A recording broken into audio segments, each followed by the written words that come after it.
Good evening, everyone, and welcome to the 7th edition of TransformGov Talks. I'm Gavin Freegard, one of your organisers, and it's wonderful to have so many of you in the room and online joining us tonight. TransformGov Talks, the coolest government innovation event, and because of the air conditioning here at the MOJ, I mean that literally as well as figuratively. So for those of you who've been before, and for those of you who haven't, what are we doing? What is this all about? Well, there are lots of people all around government and outside government who care about making government work better. This is a new-ish monthly meetup for you. It's all about innovation, doing things differently, doing things well in the public sector and sharing those lessons. Tonight's event is being live streamed and it is on the record. The aim of TransformGov Talks is to try to sustain the energy of things like GovCamp, for those of you who've been to that throughout the year. But it's not just about data, digital and tech, it's also about working in a different way. And most importantly, as those of you in the room have already discovered tonight, it's also about free pizza. If you would like to help us out, we're always looking for people to support us. If you might be interested in organising, speaking or sponsoring, please do get in touch with us. The email is transformgovtalks@gmail.com. As I mentioned, this is our 7th event. These are all of our wonderful speakers from previous ones. I'm not going to try, as I did last month, to name everyone on screen, but I will just point to Noel from Ada and Worthing Council, who spoke about organisational redesign last month, and Lucy from i.ai, who talked about their new consult tool. You can find all of the video and all of the audio from all of those previous events on our website. How is tonight going to work? Well, you're going to hear from 2 brilliant speakers. They're going to get 25 to 30 minutes each. They'll present, they've got some great slides, and then they'll take some questions and we'll enter into some discussion. If you would like to ask a question, please do keep them relatively short so we can get through as many as possible. If you're in the room, you can put your hands up. If you're in the room or if you're joining us online, you can go to slido.com. The code is 5338014. We will aim to finish around 7 o'clock and we will then be heading to the pub afterwards, Buckingham Arms for those of you in the room or those of you online who want to get down to SW1 extremely quickly. Our speakers tonight, we're going to hear first from Antonio Weiss from the PSC, who will be talking about his very new book, AI Demystified. There is a copy on the table for those of you who can see it. Once we've heard from Antonio, we'll move on to Becky Miller from Defra, who'll be talking about designing policy with complex evidence. So again, a nice balance between the tech and other things tonight. As I mentioned, if you would like to put your questions on Slido, you can use the code or you can scan that QR code. I will leave it on the screen and speak slightly slowly for a few seconds. That Slido code again is 5338014. I'll do parish notices at the end, but one to flag now is that we've already got a date and speakers for our 8th event. That might be the first time that's ever happened this early. That'll be on Wednesday, the 16th of July, here again at the MOJ, where we'll have Andrew Knight from the UK Government Policy Design profession and Amelia Hogarth from the communities within the Cabinet Office's Transforming Public Procurement team. More details on both of those things to follow. That is more than enough from me, which means I'm going to hand over to our first speaker tonight. That's Antonio. Thank you very much, Gavin. Thank you so much for inviting me. And I've always been told that when you have a book to plug, even better if somebody else does it for you. So thank you very much, Gavin. That's saved me some embarrassment, but not enough. Yeah, I'm from hopefully this world, your world. Always been a big fan of this current incarnation and the previous. The digital communities. I've been a senior partner at the PSC for 18 years now. We do digital transformation across public services. I was at the Government Digital Service and a local government councillor for 11 years now, which is 11 years longer than I thought I would be. And I was previously a senior advisor to the now Prime Minister on technology. And one of the reasons why I say all of that is because all of this has come together with kind of a book that was just been published by the Financial Times last year called AI Demystified. But I should say, don't worry, I'm not an AI zealot. I do think it's impressive, but I think it has real limitations as well. So that's what we'll hopefully cover over the next 15 minutes, but I'd love to get your questions and engagement as well. I want to start just with a paradox, which I assume we are all feeling or have felt before. And actually, when this book was written, these numbers were probably 3 to 4 times smaller than they are now. So 2 statements: Gen AI is going to transform the world, and I will confine my focus to generative AI, large language models, diffusion models, when we talk about AI right now. It's going to transform the world. Investments added more than $2 trillion to the stock market. It's probably about $12 million now, $12 trillion, sorry. But then at the same time, there is little sign of AI having much of an effect on anything, business benefits, on productivity or quality. So how can these 2 statements, which are in fact from the same article in the same Economist edition, how can they be true at the same time? And I think if there's one big takeaway from all of this, it's that the history of general purpose technologies is an incredibly useful one for situating ourselves in what is, I think, a technological revolution that's come about through generative AI. And the important point here is that the history is not yet written, which is both hopefully exciting because we all have an incredibly important role to play in writing that history, but also hopefully a slightly scary one because it is incumbent on us to try and do this as well as possible for future generations. If you can remember even more than that at the end, there's kind of 3 further bits that I'd like to dwell upon. One is that, part of the reason why there's been such a boom in generative AI is because of that Arthur C. Clarke element of the magicalness of it. And it is deliberately designed, the chatbot LLM-facing nature of ChatGPT is deliberately designed to elicit that sense of magic and engagement and mysticism. But it's so important to remember that it is not magic. It is designed by humans for human benefit.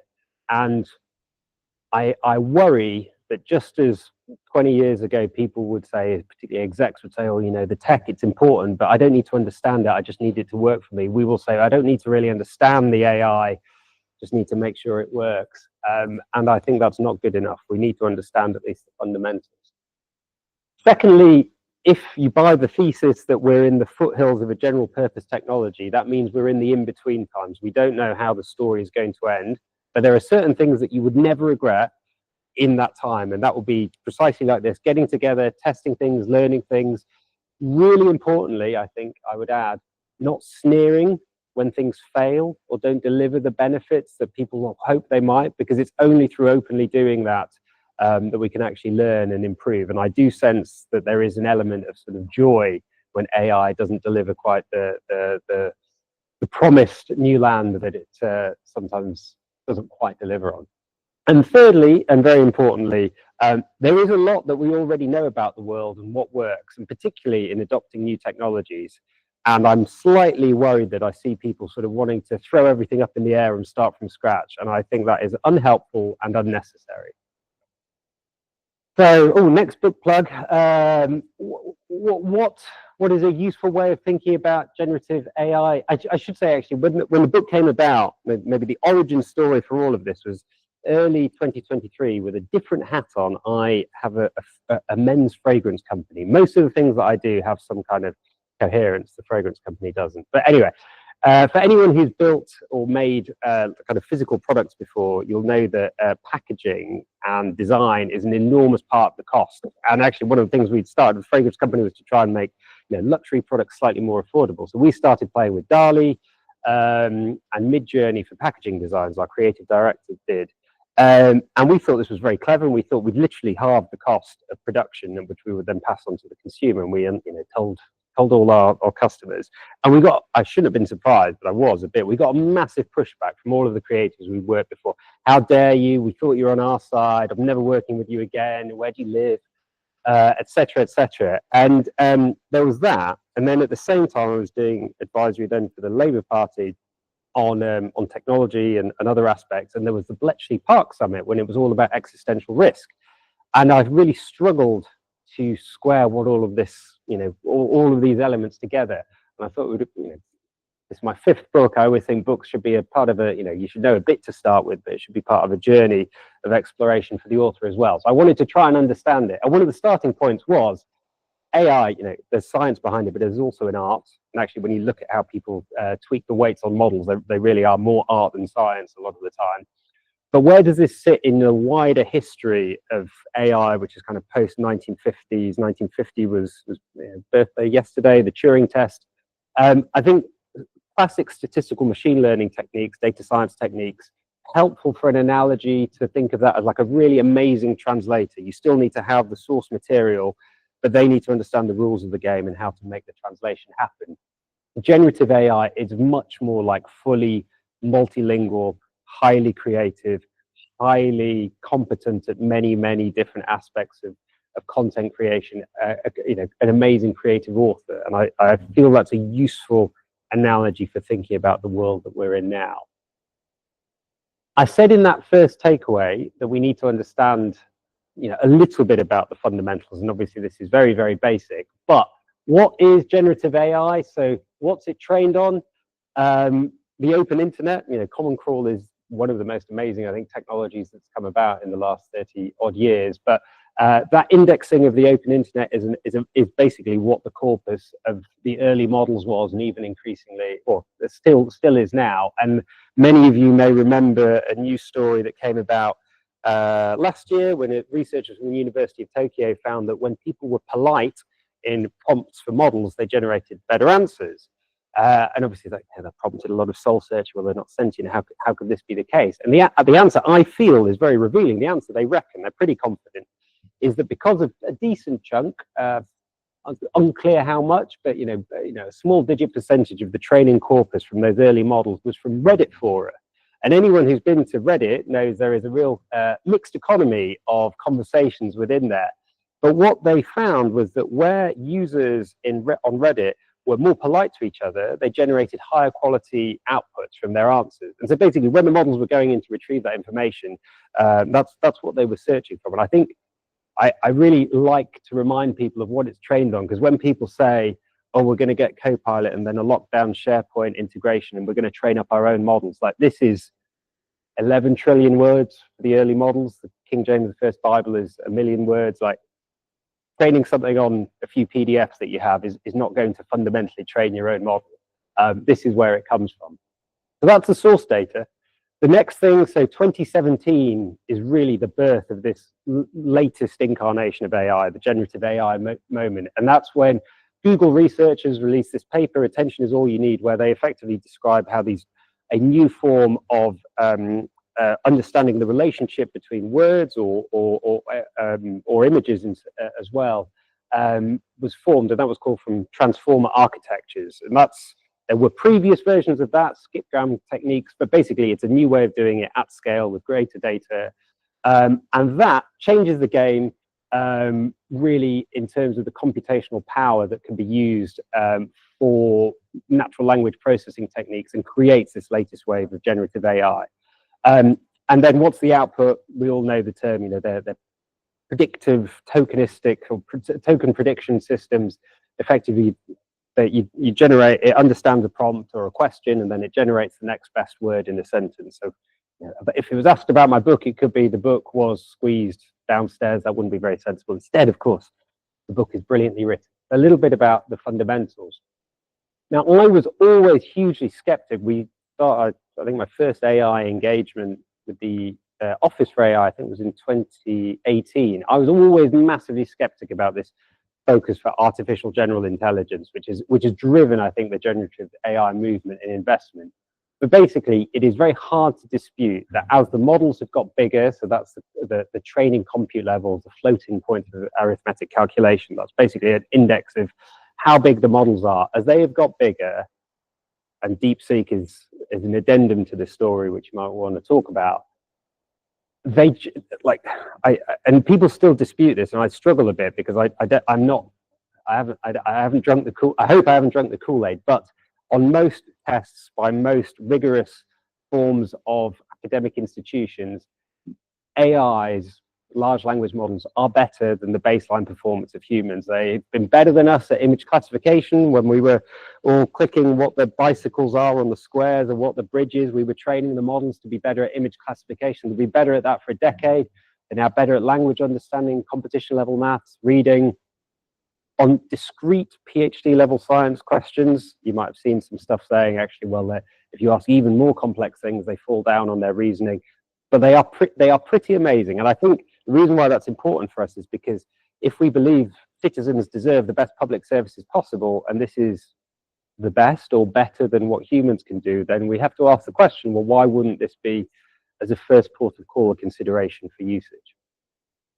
The next thing that I wanted to stress was that focus on general purpose technology. So sociologists, anthropologists, economists, this concept has been around for a long time, but it largely says that over the course of human history, there's maybe 24 general purpose technologies which have emerged, which have totally changed the world. It's everything from the spoken word through to the motor car, the steam engine, electricity, the open internet, the smartphone. I think those latter two are really important because we've all lived through those, or are living through those revolutions, which suggests, there are things that we can learn and maybe have yet to learn properly about recent new waves. But one of the most important learning points is, it takes 50 years from Faraday's discovery, let's say, of the watt-powered light bulb, to really see any economic benefits from electricity in societies. And the reason for that is because factories need to be, completely redesigned, workloads need to be changed, there needs to be new training up of those working in the factories, automation comes in. Basically, there needs to be a new societal grid developed. And 50 years maybe is too long, maybe that's unique, that's bespoke to that general purpose technology. But any general purpose technology that you look at, there is a substantial lag, which is why it's really important to remember we don't know where we are in that process yet, but it will take time. It will take time to see the benefits, just like it's taking time now. The next bit that I just want to focus on is a lot of people do say, it's still not mature yet, it's still not ready. And I want to really push back on that. So I started this book 18 months ago, and one of the first things I wanted to do was to talk to people working in the field. I spoke to a chief technology officer of a large organization, and I said, I want to meet with one of your software teams at the same time. And the exec said, this, generative AI, he goes, it's all hype, it's completely overblown, like, I don't believe that it's going to work on any enterprise level, nothing at scale. And the developers said, sure, interesting, thank you, boss. I do use it, we all use it every minute of every day, of every single bit of code that we do, because it's almost impossible not to. And there has been, it's quite an interesting difference, I think, from the technology emerging, where there's probably been a bottom-up usage level, which has crept upon organizations. They don't quite know how to deal with it. And you see that in society at large, and I suspect there's a parallel with smartphone usage 20 years ago, when people have actually 50% of the population basically now are using some form of large language model commonly. So the question will come, why aren't we using that in other parts of life?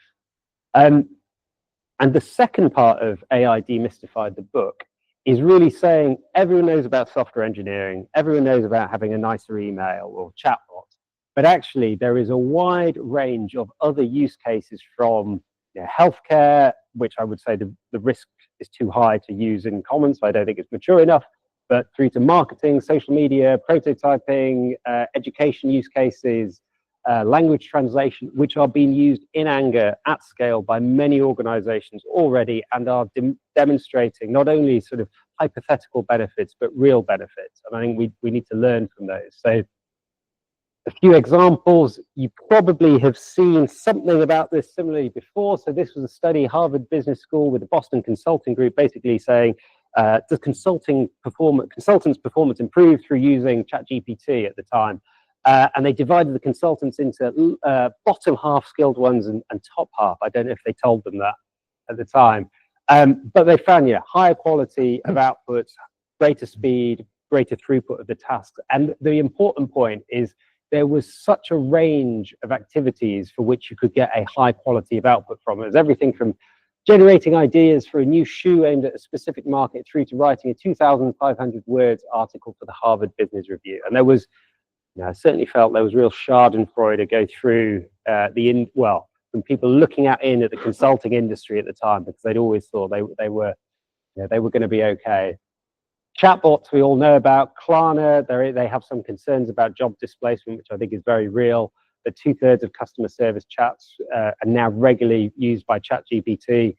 Octopus claimed that 80% of their customers were happy with their AI-powered email responses, whereas 65% of customers were happy with human-level email interactions, which suggests there's a real sort of drive from actual customer demand. Duolingo uses it really quite amazingly, I think, for educational tools, Visa, MasterCard for fraud detection. This, if you've got time later, I think is one of my favorite examples where Cadbury's did in Diwali in 2023, they used a family of technologies, so video translation, voice dubbing, and they effectively, and geolocating digital marketing to create 5,000 bespoke ads to go out for a local corner shop with Bollywood's biggest star. And it has got a nice feel of sort of democratizing access to really quite hard to reach forms of advertising. How to use it, you all know, off the shelf, plug and play, in-house. In-house remains very expensive, and you might want to ask where we think that's going. A few final thoughts, how to do it effectively. I think actually starting on the culture and AI first mindset, I'm not saying that's the answer. However, I remember back in the GDS days, it was digital by default. It will certainly come about. The question will be, why isn't it AI first? But then next question is, well, let's come up with a good answer. Why not? Capability, like adoption drives outcomes. Obviously, you want to use the tools well, but actually just using the tools generates higher levels of better outcomes. And Moderna, they've a really nice case study in using licenses at scale. And actually having some form of coordination, doesn't need to be particularly heavyweight, but some form of centralized body which takes a look at policies, procurement, licensing, shares, IT infrastructure additions which might be required on cyber concerns. You don't want to completely unleash this everywhere.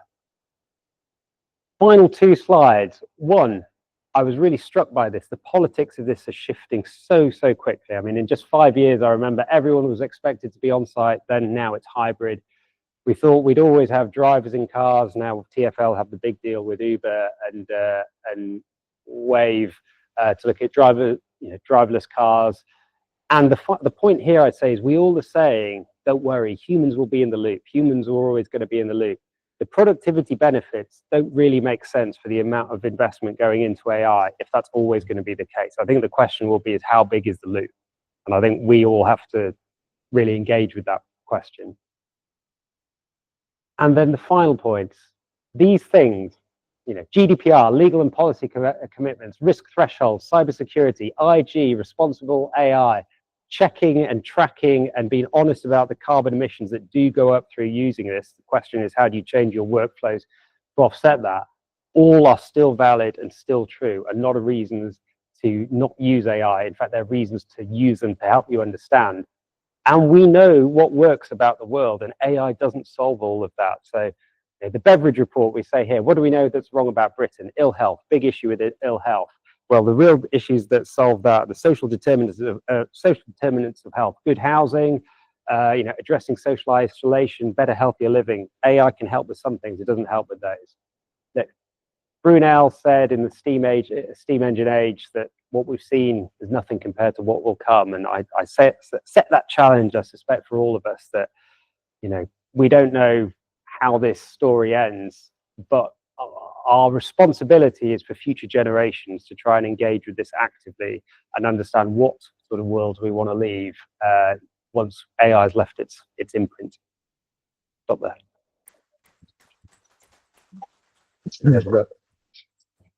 Thank you very much, Antonio. And I'm going to freeze that there while I do a bit of jiggery-pokery with the computer, which gives all of you a little bit of time to think about the questions that you would like to ask.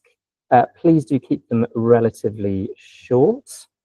I'll come to the room first because we've got some online as well. Do wait for me to come with the microphone, where I feel like a giant, and we've got a hand up there. Please do keep the questions short so we can get through as many as possible. Do tell us who you are and where you're from if you can. We are on the record. I'll be very short, 30 seconds. My name is Ton Chernetsky. I run a think tank on AI, and I've written 6 books on it. So I'm very much interested in what you have discovered, and I congratulate for your 2 last slides. I agree entirely. I agree with your first statement about the 2 trillion economy not giving equivalent of business added value, but it will come. Where I have slightly different view is not just yours, but general statement that AI is a technology. It's not a technology. It's a new type of intelligence. And the earlier we recognize this, the better off you are going to be. The next point very quickly is that, this is the exponential pace of change. And it's not good enough to compare it with the previous technology. It doesn't work. It's entirely different thing. We've never shaped humanity in this way before. Thank you. And your reflections on that? Oh gosh, is it? I've worked in technology for a while, but my background academically was as a historian, and I think history is I think in an unknown era, let's assume that we agree this is a big change. We need some kind of scaffolding, mental or intellectual, to hold on to help us understand it. And I think situating it in the family of in a family of technologies and seeing what we can learn from that, I think is helpful. So, for instance, I remember 20 years ago as a student, you weren't allowed to use Google for searching for answers. You weren't allowed to use Wikipedia, and we did get through that, and we managed to find ways through it. And I'd say we haven't actually found ways to get through the advent of the smartphone yet. So I guess my point there is that I hope the technological bit is there intended to try and remind us that there are some things that we can learn from it. And then whether it's an intelligence or technology is maybe an even bigger question that I couldn't possibly answer right now. But thank you. Thank you. I'm going to go online for the next question. This is from Anonymous. In our roles, we are, I think, empathetic humans making decisions with the public in mind. Can AI replicate or replace this aspect, or does it depend on the prompt? Does it depend on the prompt? That's a curveball. Well, yes, it does depend on the prompt. I'm afraid I would challenge the first question. Like, we aspire to be empathetic humans acting in the public interest. Humans are unbelievably biased in our decision making. When you look at outcomes from court cases and depending on how people have eaten and sugar levels in terms of the difference in outcomes, like we have enormous biases in how we operate. That doesn't mean that technology is by any means perfect, but we always hold technology up to this magical, like, higher standard than humans. And I think the question then has to come to, and I always say this when people are thinking about adopting any new technology, but particularly AI, like, understand the baseline. We're terrible at understanding the baseline, but, like, what is our current level of service to the public? If it's a call center, the FCDO is a great example for their large language facing model. They have now shown that, I think, but they basically tracked what their current levels of performance were from human operators, and just in case they haven't said it publicly, I'm pretty sure they have. But anyway, it was X%, and it was good, but it wasn't 100%. And basically the question was, can an LLM be higher than that? And that's the question we all have to ask ourselves. And then, what's the difference? And does that difference, is it worth it in terms of the cost and risk that you accrue? Great, thanks. I'm going to squeeze in. I had a hand over there. Apologies. If you keep it short, we might be able to get another one in. Sure. Fabian Chesler from Policy in Practice. Great quotes. I already sent a few to friends. We've got a government that is very keen to show impact because it's worried about its electoral future. And yet we have technology, we haven't implemented at times the 1990s technology. We still struggle with basic stuff. You were previously a ministerial advisor, but what might you say to civil servants working for ministers keen to show impact? Like, what to sort of move things forward faster and meet that demand for progress? Yeah, goodness me. That is a very good question. So I think I know you heard I.AI last time at the incubator. I think that, when you look across the world, actually, that is a really good practice way of trying to show, one, we can build something quickly or even put service wrappers around it, and then two, we will try and get people on board. And actually, that is probably as good as as good as anywhere can get.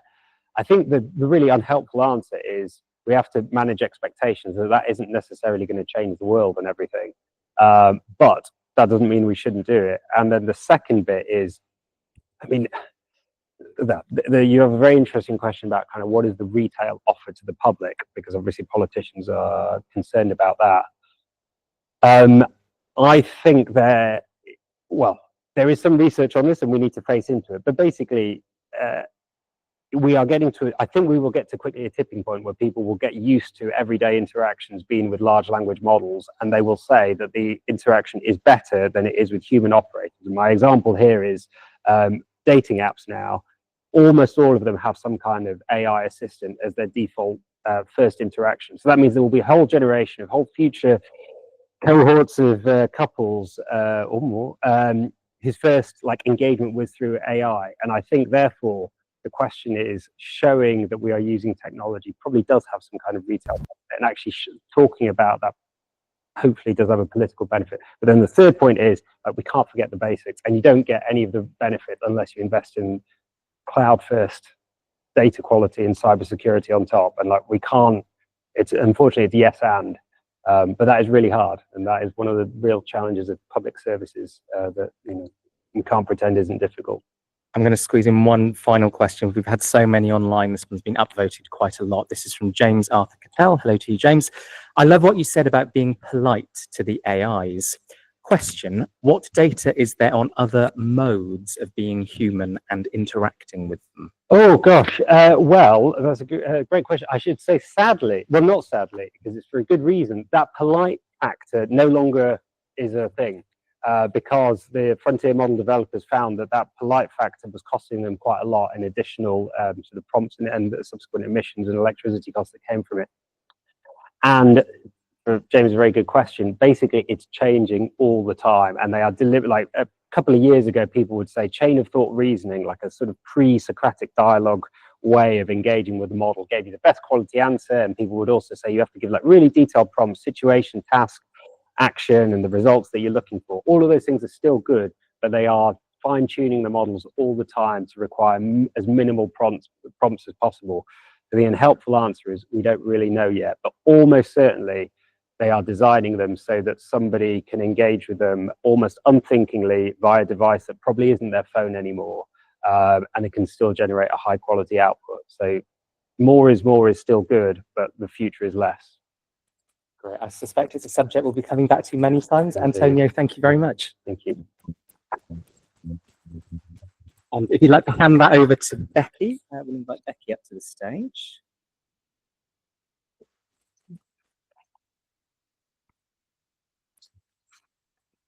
And I'm going to, with the magic of not quite so modern technology, hopefully bring your slides up.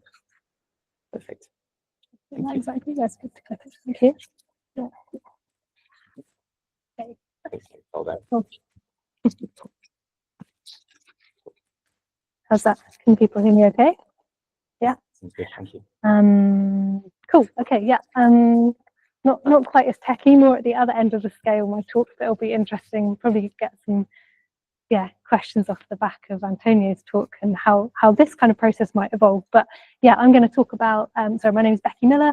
I work in Defra, Department for Environment, Food and Rural Affairs, on the Farming and Countryside programme in a little team called Policy Design Lab. So broadly, we try and kind of bring different methodologies into policy making. My background is design, originally making physical objects, but service design as well. And I'm going to be talking about this blog, which some people may have read. I think that's how Gavin contacted me, and there'll be a part 2 coming out on gov.uk. Anyway, it's just about the kind of a new approach that we took to working through a policy question that was kind of trying to make sense of quite a big evidence base and how we might do that. So yeah, broadly I'll speak a little bit about the background of the project, just to set the context for those of you who aren't familiar with kind of agricultural policy. Then I'll talk about the project methodology, and then kind of like how we communicated what we learned from it more broadly in the programme.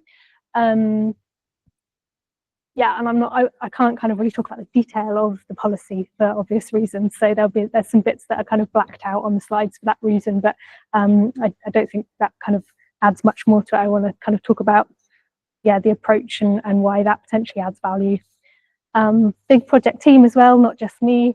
And interestingly, we had one external support with this, which is a professional games designer called Matteo, who some people might know. He's doing quite a lot of work around public policy space, but also in corporate spaces as well. Yeah, you might recognise some other colleagues there. So yeah, I'm just speaking on behalf of a wider team. So yeah, the background. So broadly, the UK's agricultural policy used to be decided by the EU when we were part of the European Union. Now that we've left, it's up to the devolved governments in the UK to design and kind of start implementing their own policies and services that impact farmers. So that's kind of a screenshot from one leaflet. It's pretty complex, basically. And broadly speaking, we're trying to shift the behaviour of farmers and people that manage land to, yes, kind of deliver food security, but also safeguard the environment, carbon sequestration, all of those good things that are now really important. So how do we kind of create that shift in how we manage the land in England? And the project challenge, or the kind of policy question, was like, how can we increase ambitious uptake of new agri-environment schemes? So these are schemes that farmers apply for, get paid for, to do actions which change how they manage their land to deliver more environmentally friendly outcomes alongside food production. That was kind of the policy question, but actually there was this methodological question which we were really kind of looking at, which is like, how can we make sense of all the evidence we already have about this? Because our program's been around for a while, it's a big program, we do lots of research, generate lots of evidence, and having been on the program, we kind of knew that actually there's a risk that we only tend to look at certain aspects of the evidence around this kind of question, and we might then make decisions that kind of have blind spots and things that we've not considered, particularly when questions get asked from one place in a program, for example. So that was the challenge we kind of set ourselves, and kind of rewrote the brief off the back of that. So I'll talk about how we did that. So we basically kind of wanted to fuse this idea of systems thinking, so thinking more broadly and holistically about a project, but also serious games, hence bringing in Matteo, who I'd worked with before in a previous team. And why those two kind of methodologies? Well, systems thinking allows you to think kind of more holistically around this. We knew that this evidence base was like big and gnarly, and it would allow us to explore that. And serious games, because also kind of systems thinking, if anyone's seen kind of systems maps, they can only really make sense often to the people that have been involved in making them. So we knew if we wanted people to kind of buy into this more holistic approach to the evidence base, we needed to make our methodology more collective, more participatory. And for anyone who's played board games, I don't play loads of board games, but having worked with Matteo and seen how that's worked in other projects, I was like, I think we could do something here that could be quite interesting. So and there's just Defra has actually done a little bit in that space with Matteo before, so he had a little bit of permission to kind of lean into this methodology a bit more. And essentially games are kind of like simulating different scenarios, right? So this is a photo from I think it was a UN meeting. I can't remember where I picked it off the internet from now, but they're playing this game called Daybreak, which Matteo has designed, which kind of simulates different policy levers that could be used around the climate crisis. So it's kind of like the safe space to try out different things, basically. So that's it's a nice approach for something like systems mapping, where you're kind of inviting different people to play with that system. So we broke down our project into essentially 2 workshops, and then kind of a socialization, if you like, of what we found at the end with a wider group. So we did an online evidence discovery workshop, we called it, where we invited people who we knew on the program, different teams. We knew they had some evidence around this question, and we wanted to bring them together and start pooling their knowledge rather than just kind of going to the usual suspects, if you like, and working from that. And then we kind of played with that and created our kind of evidence mapping game, which we then ran a workshop for a couple of months later with a wider group of people in person, and invited them to kind of literally play with the evidence. And I'll talk through some of the kind of mechanics, light touch board game mechanics we used for that. We then went away and synthesized that into kind of a systems evidence map and drew out some kind of the main insights. So I'll talk through a bit of the detail of those things. So the evidence discovery workshop, these names might not mean too much to you, but these were the kind of broadly the different types of teams that we have in Defra, in this area of Defra. So all sorts. You've got kind of, user researchers who are championing their research. We've got people in the Rural Payments Agency customer team who've got insights from when they're talking on the phone to farmers. we've got test and trials, like, doesn't really matter. The point here is that there's loads of different teams all gathering insights on this question, and they often don't link up. So we tried to bring together as many of them as we could for just quite a simple online workshop. We created this kind of gallery space, added some images literally to kind of give the sense that you're walking around like a gallery of evidence, a museum if you like, a live museum. And then we put down kind of what we already knew, but we invited people to spend time. We held about 40 minutes just online for people to quietly look round and add in other sources of evidence that they were aware of, leaving their name. We then went away and turned that into an evidence base, which was a spreadsheet full of, we called them nuggets, and I borrowed that language from, I've linked to it in the blog we wrote. I'm trying to remember their name. I think it's Tomar Sharon and somebody else who probably over 10 years ago now did some work for WeWork, and they used Airtable, and they kind of created nuggets of evidence rather than kind of user stories or reports. They kind of atomized their research insights, and they were actually audio pieces that they created, so people could create playlists of evidence and they tagged them. So we were kind of taking a similar approach here, atomizing our insights, whether it be user needs or some kind of other insight that a different team had generated, and put them all together. Quite a lot of them. Some were duplicates, so there was quite a lot of human work here, which I'm sure AI and things could help with in the future.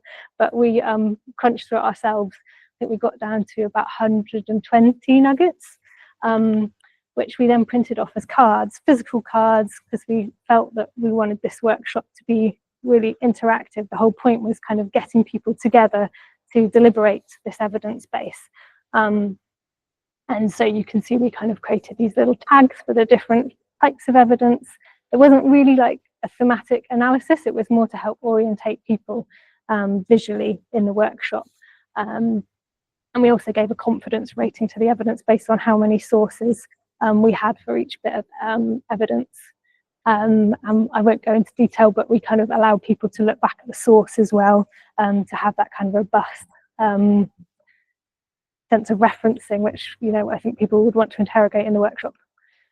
And we also had ideas cards. So some of the research that we found, the evidence, there was already generated like recommendations around this policy question. So we wanted to bring those ideas into the workshop as well and make that part of the game, the workshop activity.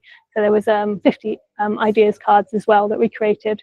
And these were like little business card size things that people could literally kind of play with.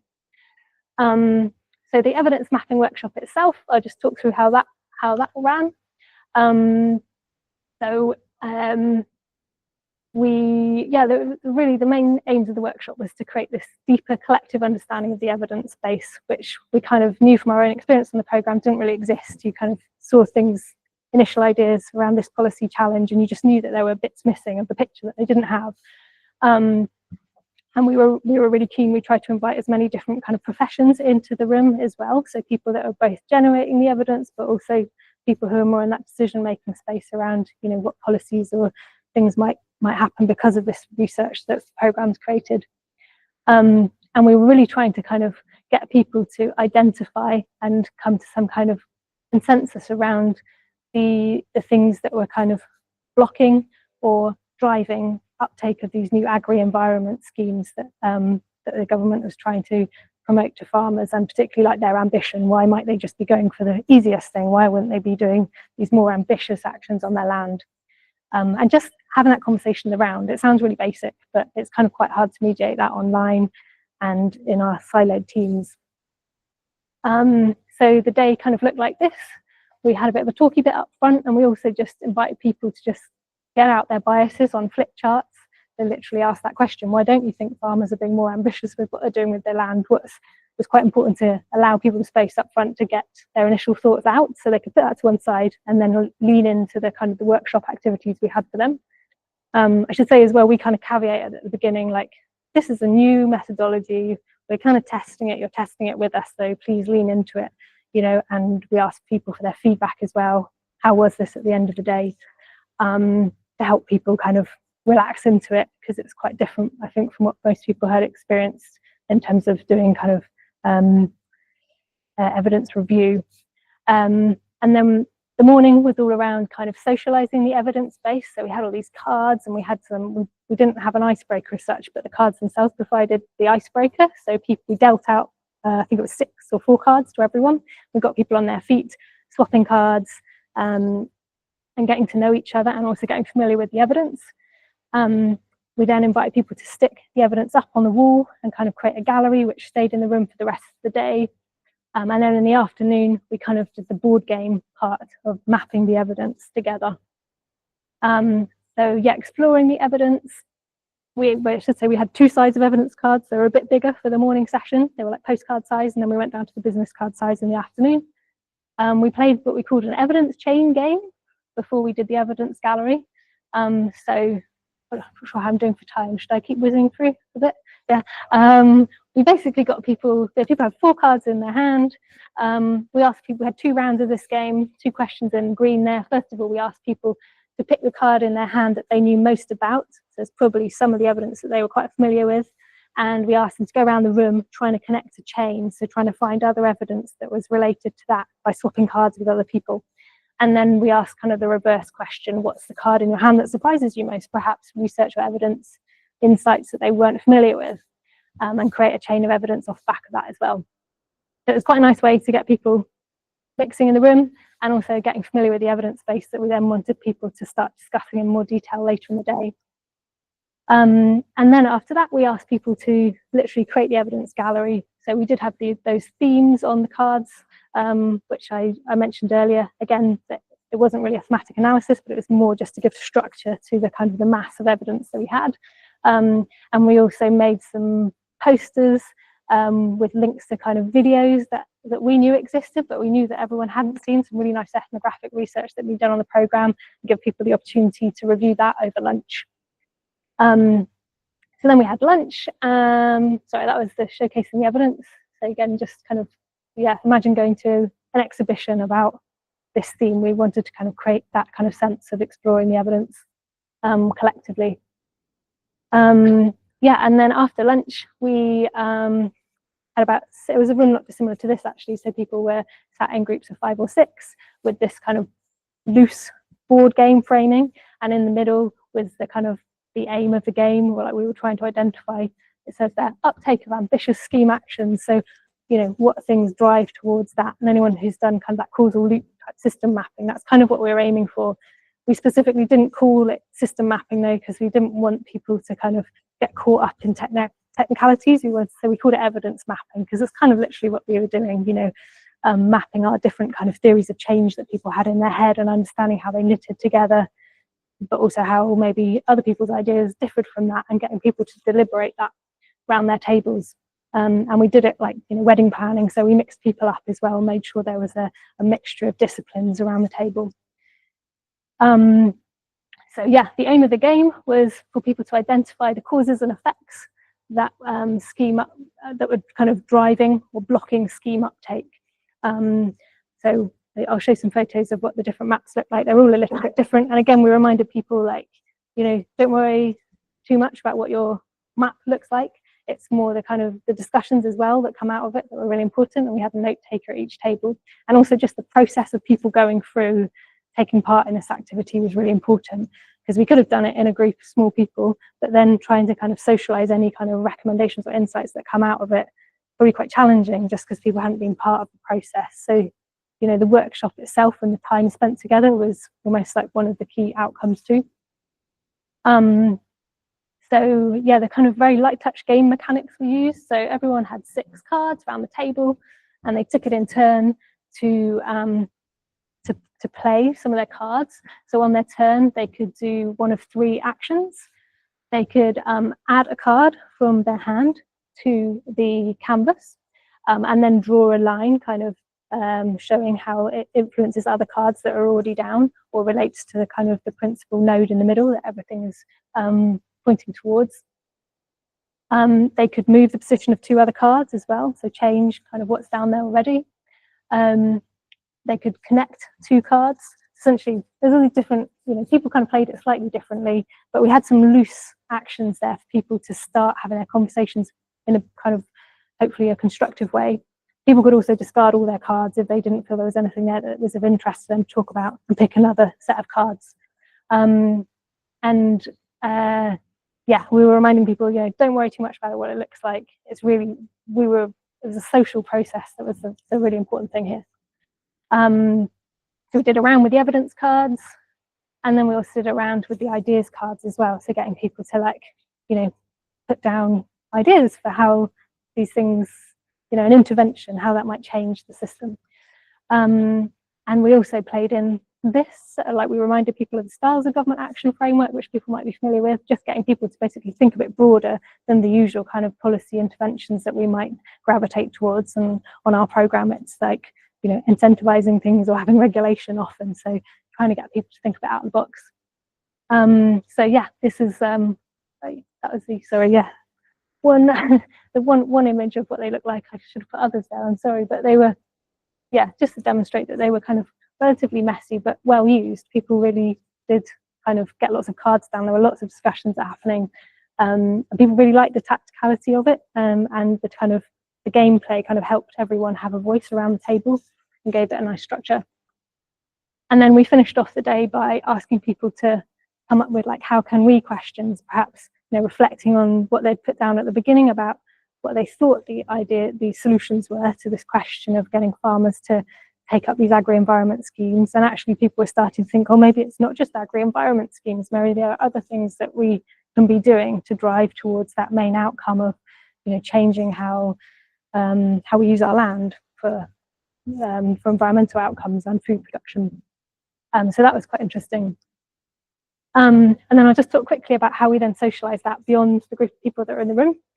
So we used Kumu as a tool to again, there's probably in the future going to be ways of using AI to do this, but we were quite a manual process of taking photographs of all the maps that people made, and then making sense of that and aggregating, seeing what the kind of commonalities were between it, and making an aggregated system map showing the kind of the things that were driving or blocking this uptake of agri-environment schemes, and ultimately delivering the policy outcomes that Defra is aiming for. And yeah, apologies, I can't kind of show the detail of that, but we then also, mindful that these system maps don't really they're not that engaging on their own. We kind of drew out there were 8 we call them system stories, so 8 kind of portions of that map that really told quite a coherent story that could be quite actionable for Defra.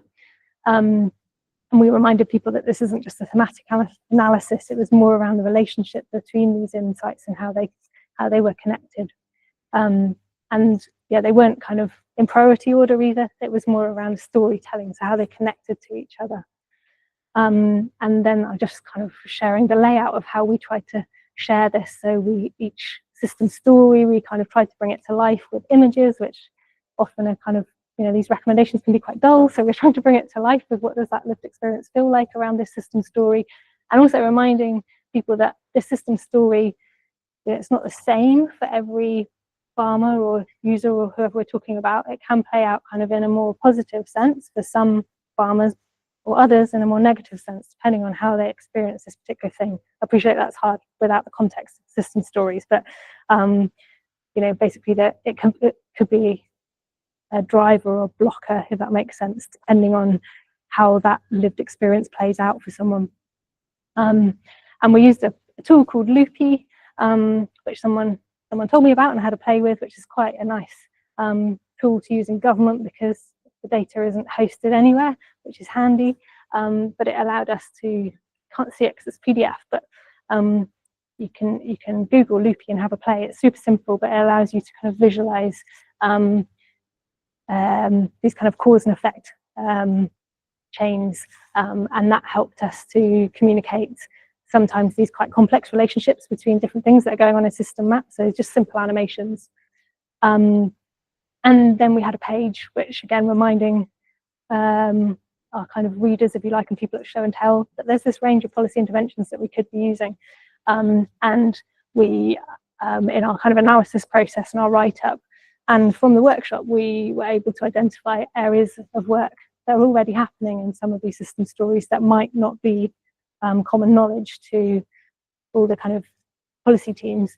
And then we also were suggesting some kind of recommendations and next steps. That was the kind of format for how we wrote it up. Yeah, there we go. That's it. Thank you for listening.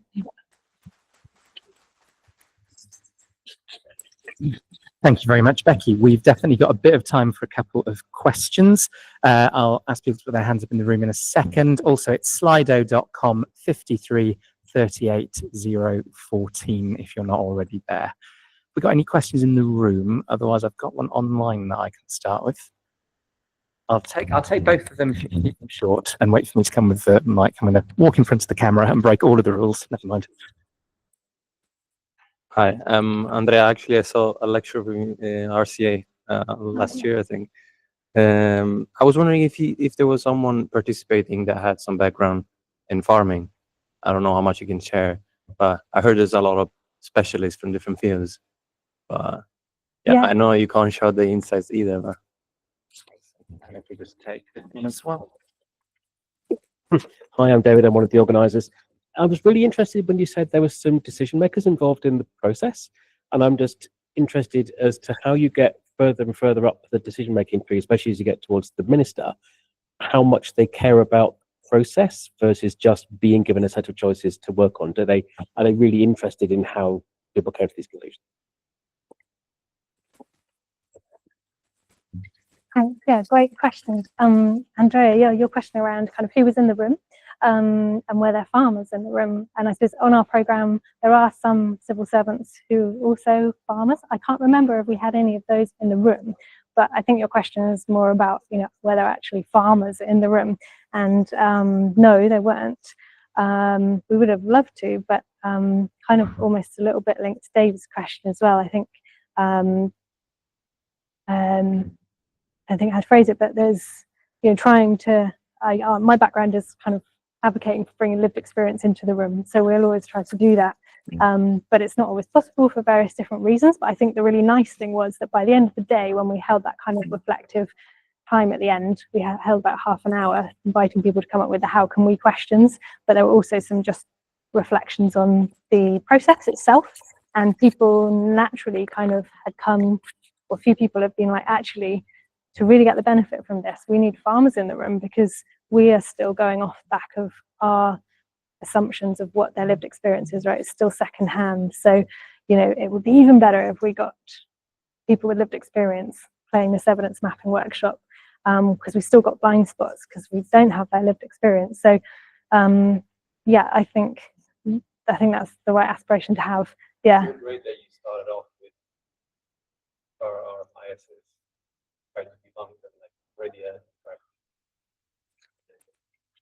Yeah, but it's really it's such a good point. And like we could have almost said that at the beginning, but I think sometimes doing these kind of workshops, it's really nice if you can get that penny drop moment and people are actually like, oh yeah, like who's missing, who's not here. And so that was really another like really nice outcome actually from doing the work, that you've started to take people on that journey of kind of understanding the value of lived experience and that diversity of thought that you really need to inject into all of these methodologies to get more value.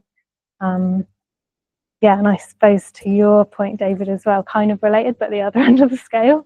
I did say decision makers, didn't I? I don't think we really actually had decision makers, but I suppose we were trying to get more senior policy people in the room. So obviously they just advise the decision makers, the ministers, and we didn't have ministers in the room.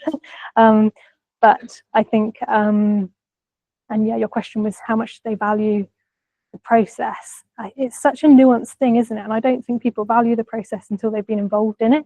And we made a quite a nice, well, very lo-fi video, which is something I always try and do now, even if it's just capturing people's audio feedback at the end of the day, and then whacking it in iMovie with some photos of the day. I can't share the video because I don't have consent to share it publicly, but creating that kind of quite compelling like story of the experience, the lived experience of people taking part in new methodologies. I kind of hope, then you've got 2 minutes of film that you could share quite quickly to hopefully create permission and kind of create a bit of a hook for more senior people to come next time. It's a slow process, but I think I don't know because I don't really work that closely with senior decision makers, but I get the sense that it's a real balance between doing stuff fast, because they need to be seen to doing stuff fast, like the question for Antonio as well, like delivering, but actually, you know, they really want to earn trust from people. And at a working level, we probably all appreciate that that comes through like slowing down to the pace of people and really like earning their trust by often doing it slower than like optically people might want. So it's a real challenge. I don't really know the answer, but we'll keep chipping away. Great, thank you. I'm going to take one final question from online. This is from Ben Sauer and actually builds on quite nicely from what you've just been saying. How did adding the gaming element change things for participants and the outcomes compared to other workshops? Great question. I think there was like we didn't actually sell it as games because I think if particularly we're trying to get more senior people in the room, I think it can be, that novelty can sometimes be a bit off-putting, even like that's why we didn't call it systems mapping and we went for evidence. From my experience, like policymakers are really interested in evidence. Also risk, and actually we made the mistake probably in our playback of calling them opportunity areas. We should have called them risk areas, and that would have piqued interest a lot more and inspired action. So yeah, I kind of actually think you have to be a bit careful, like very careful with the language you choose and who you're trying to attract. But I think once people are in the room, actually, I do think that those kind of quite simple game mechanics and the idea of like simulating, creating a safe space for people to like literally try out ideas and be a bit of a thought experiment is really useful. I think it's quite, and it's just a bit different as well from just like some of the comments people were saying is like, rather than just post-it notes and Sharpies, it's like people really appreciated the fact that we had made these nice cards and people became more invested in the workshop because we had as well. So yeah. Fantastic. Well, you've given us so much to look back at and dig into, and lots of tools to try out as well, which is great. So yeah. Becky, thank you very much indeed. Oh, you're welcome. Thank you.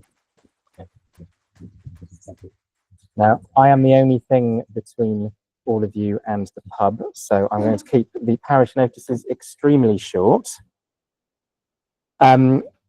There are a few other events coming up that you might be interested in if you enjoy TransformGov Talks. Next week at Public Digital, I'm hosting the 57th Data Bites, which is all about data, digital, the environment, sustainability. The week after that, Connected by Data has got the latest meeting of its public engagement community of practice around data and AI. We'll be hearing from Open Safely, who've done lots of stuff around health data. It's Camp Digital in Manchester on the 3rd of July. Lots of interesting speakers there. And do let us know if there's anything else that we should be advertising on this list. A reminder, we've got number 8 in the diary, Wednesday the 16th of July. We'll be talking about policy design and communities of practice with Andrew Knight and Amelia Hogarth. I'll leave that on the screen and speak slowly again for a short while to help you scan that and put it in your calendars. You can, of course, also find it transformgov.org.uk on our website.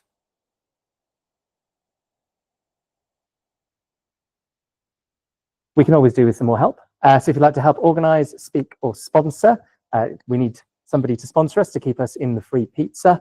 It's transformgovtalks@gmail.com. And if you really want to help us out, tell someone how much you enjoyed tonight. Tell someone one of the insights that came out of our wonderful speakers and their brilliant slides. We had Isambard Kingdom Brunel and Snorkeling Cows. Those are two of the slides that jumped out at me. Lots of really wonderful stuff tonight. Tell them what you found interesting, what you found insightful, and encourage your friends and colleagues to sign up. Again, transformgov.org.uk. And that's it from me. A massive thank you to all of you for coming, to all of you for joining us online. And please join me in a huge round of applause for our brilliant speakers tonight, Antonio and Becky. Thank you very much.